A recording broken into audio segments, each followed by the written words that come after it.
ऐसा कुछ नहीं है, जो पहले दे रही थी पहले उसी तरह दे रही है, बल्कि इसमें बढ़ोतरी की है हमारी सरकार ने। नहीं 80% से नीचे का बंद कर दिया। नहीं 80% के नीचे का जो बंद किया ना, जो 80% 18% नहीं 18% से नीचे किया है। हाँ बंद कर 18% ऐसा किसी की उंगली कट गई, किसी का छोटा सा हो गया, उसमें वो आते हैं। लेकिन जो दिव्यांगता के जो मापदंड हैं वो अलग अलग हैं। तो जिसका किसी का बाजू कटा है उसका और जिसकी उंगली का छोटा सा एक ये कटा है उसमें फर्क है। तो ये किया है, बाकी कुछ नहीं किया। देखिए ये कोई नई बात नहीं, कर्जा लेना हिमाचल प्रदेश की सरकार भी लेती है, केंद्र की सरकार ने भी 300,000 करोड़ रुपए का ले लिया अभी।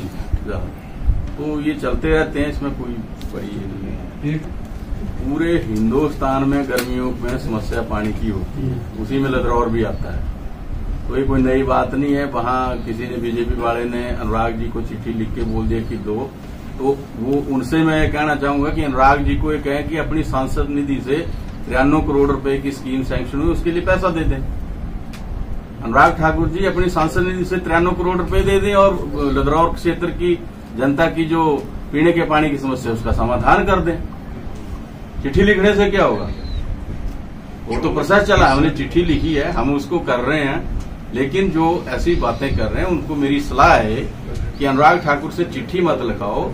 उनके पास करोड़ों रुपए आता है, उसमें से 93 करोड़ रुपए मात्र खर्चा है। तो 93 करोड़ रुपए उस स्कीम को दे दें और लोगों की समस्या का समाधान कर दें, मूल्य के तौर पे ही मिले। इसी तरीके से जो प्राकृतिक खेती के ऊपर विशेष ध्यान इस बजट में दिया गया है और प्राकृतिक खेती प्राकृतिक तरीके से उगाए गए जो हमारे खाद्य पदार्थ हैं, चाहे गेहूं है चाहे मक्की है, उसके ऊपर भी समर्थन मूल्य जो है किसानों को दिया गया है। और पहली बार एक ऐतिहासिक कदम उठाते हुए हमारी सरकार ने गांव में कच्ची हल्दी के ऊपर 90 रुपए का समर्थन मूल्य दिया है। ये बहुत ऐतिहासिक बात है कि सरकार किसानों से कच्ची हल्दी 90 रुपए प्रति किलो के हिसाब से खरीदेगी। और उसमें हम देखते हैं कि हल्दी एक ऐसा खाद्य पदार्थ है जिसको ना जानवरों से खतरा है, ना जो हमारे दूसरे उसको पानी की सिंचाई भी इतनी ज्यादा नहीं करनी पड़ती है। तो ये हल्दी जो है ये हमारे हिमाचल प्रदेश के किसानों के लिए एक वरदान साबित होगी, ऐसा सरकार ने इस बजट के अंदर प्रावधान किया है। हमने एक बहुत बड़ा ऐतिहासिक फैसला इस बजट के अंदर लिया है। हम देखते हैं कि जंगलों में हर वर्ष आग लगती है, अब गर्मियों का मौसम आ गया है।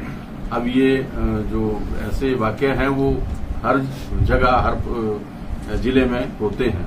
तो इनसे निपटने के लिए हमने जंगलों के ऊपर विशेष ध्यान इस बजट के अंदर दिया है ताकि उनका संरक्षण हो सके और जंगलों का जो हमारा ग्रीन एरिया उसको भी हम बढ़ा सकें।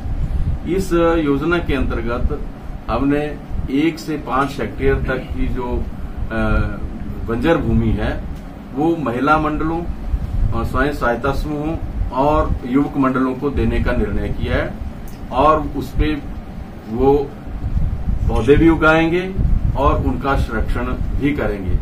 इसके लिए 2,40,000 रुपए जो है वो पहले उनको लगाने के लिए दिया जाएगा और उसके बाद प्रति वर्ष 1 लाख रुपए उनके संरक्षण के लिए महिला मंडलों को और युवक मंडलों को दिया जाएगा। और वो जंगल पौधे भी लगाएंगे, उनका बचाव भी करेंगे और जंगलों का आग से भी बचाव करेंगे। और ऐसे में जहां जंगल हमारे सुरक्षित होंगे वहीं पे जो हमारे महिला मंडल हैं उनकी आर्थिक स्थिति भी मजबूत होगी, क्योंकि महिला मंडलों और स्वयं सहायता समूहों को इस कार्य को सौंपने का जो उद्देश्य है वो यही है, क्योंकि महिलाएं समाज के अंदर बहुत जिम्मेदार